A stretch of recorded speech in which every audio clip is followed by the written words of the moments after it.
Bonjour à tous, aujourd'hui nous allons voir comment créer un tableau sur plusieurs pages, sur plusieurs feuilles, excusez-moi, en ayant la même mise en forme et les mêmes formules, en allant très rapidement. Alors la première chose à faire, ça va être donc de créer plusieurs feuilles et aussi pour se repérer, de les nommer.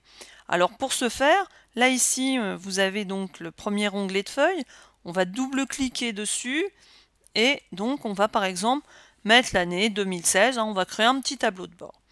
On rajoute une nouvelle feuille, pareil, donc 2017, identique ici, hop, et 2019. Alors, maintenant, je veux créer un tableau sur une feuille et qu'on puisse l'avoir sur les 4 autres de façon identique avec les mêmes formules. Alors, comment je vais faire? Très simple, donc je sélectionne, ma 2019 est déjà sélectionnée, j'appuie sur la touche Shift de mon clavier, je la laisse enfoncer, donc la touche Shift c'est celle qui est sous la majuscule, la touche majuscule, et j'appuie sur 2016 avec ma souris.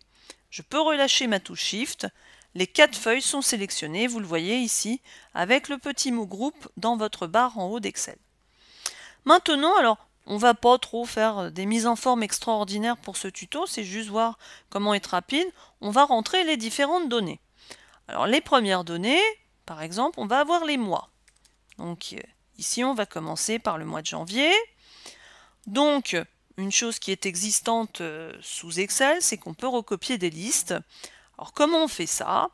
Vous avez donc tapé janvier, validé avec la touche entrée. Et là, donc, votre cellule, au coin, il y a un petit carré vert. Quand vous rapprochez votre système, du coup, vous avez une petite croix noire. Ce que l'on va faire, on va tirer sur ce petit carré, donc avec la souris, et vous voyez, on va recopier nos mois. Donc ça s'appelle une recopie incrémentée. On va monter notre tableau de bord. Donc d'abord, on aura les éléments prévus. Ensuite, les éléments réalisés, l'écart et le pourcentage d'écart. Ici, nous aurons l'article 1, parce qu'on va faire un petit tableau sur plusieurs articles. Maintenant, on va insérer nos formules. Au niveau de l'écart, donc pour insérer une formule, on commence toujours par le signe égal. Nous allons avoir donc le réalisé, donc on clique dans la cellule, moins, on clique dans l'autre cellule, le prévu, et on fait entrer.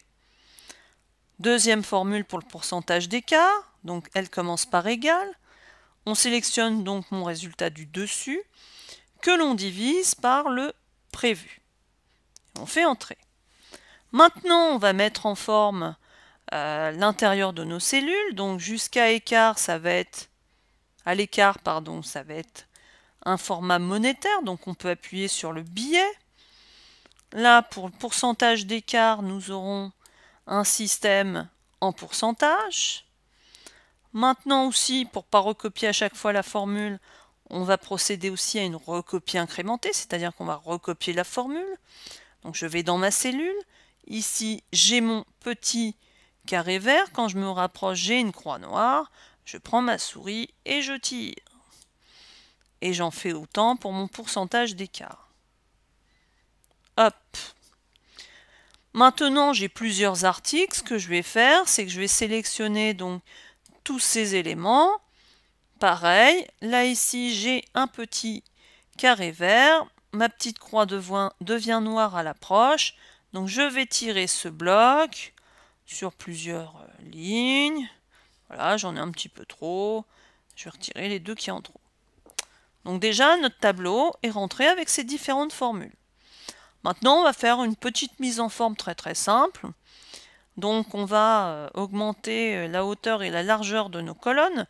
Donc pour ce faire, on sélectionne par exemple l'intégralité de ma colonne. Donc j'ai bien sélectionné tout, même en deçà du tableau. Je fais un clic droit et au niveau de la largeur de colonne, je vais par exemple lui demander 15. Maintenant, je vais aller gérer les hauteurs. Donc, je vais sélectionner mes lignes dans leur globalité. Donc, je me mets bien sur la totalité de la feuille. Petit clic droit. Et là, hauteur de ligne, j'intègre 25. Vous voyez, déjà, c'est mis en forme. On peut faire des choses un petit peu sympathiques, de centrer. Et puis, maintenant, on va pouvoir mettre rapidement un quadrillage. Par exemple ici, hop, un petit quadrillage, voilà. Et ici aussi, voilà, tout simple. On ne va pas aller dans des choses extraordinaires. Donc, vous voyez, votre tableau, ça y est mis en forme. Alors, comment vérifier que sur toutes les pages, on a la même chose? Vous voyez, on va commencer un petit peu à appuyer sur mes différents onglets et vous voyez, vous avez exactement le même tableau. Alors les formules fonctionnent aussi, donc vous voyez, par contre si je vais dans l'autre tableau, vous voyez bien que ça ne s'est pas inscrit parce que mes différents onglets ont été déverrouillés. Donc ça c'est une petite technique pour aller plus vite, pour mettre en forme un tableau sur plusieurs pages. Donc j'espère que ce tuto vous aura été utile. Je vous dis à bientôt pour d'autres astuces sur Excel et d'autres logiciels. À bientôt!